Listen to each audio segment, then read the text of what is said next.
Değerli biyologlar, bu mənəm, sizin hökümə müəlliminiz. Gördüyünüz bu xanımlarsa mənim sertifikasiyadan hazırlıq qrupumda olan nəticə göstərən müəllimlərin az qismidir. Çünki digər nəticələr səhifəmdə paylaşılıb, burada zaman məhdudiyyəti var deyə paylaşa bilmirəm. İstər Naxçıvan olsun, istər digər bölgələrimiz olsun, sertifikasiyadan mənlə hazırlaşan və 30 baldan aşağı toplayan müəllim olmamışdır. Şükürlər olsun Allaha. Deyirsiniz, müəllimə, siz neçə ildir bu işlə məşğulsunuz? Bax, özüm 2016-cı ildə MİQ-dən keçib, akademiyada işlədiyim dönəmlərdə, gənc alim olduğum dönəmlərdə MİQ-dən keçib, deməli, 60 baldan, maksimum 60 baldan 57-sini topladım. Sonra o devirlərdə akademiyada işləyəndə MİQ hazırlığı ilə məşğul idim, abituriyent hazırlığı ilə məşğul idim.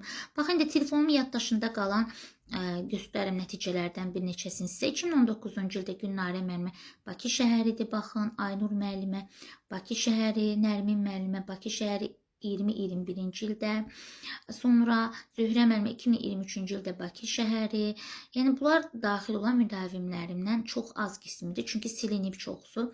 Baxın, kənd məktəblərinə, qəsəbələrə, öz yaşı deyir ki, kənddə yaşayır müəllimədir. İstəyir yaxın kəndə düşsün, həmin kəndə düşsün, Bakıya düşmək istəmir. Belə müəllimlərimiz də çoxdur və onu deyim ki, 10 illərdir də, artıq 10 ildən də çoxdur ki, bu fəaliyyətlə məşğulam.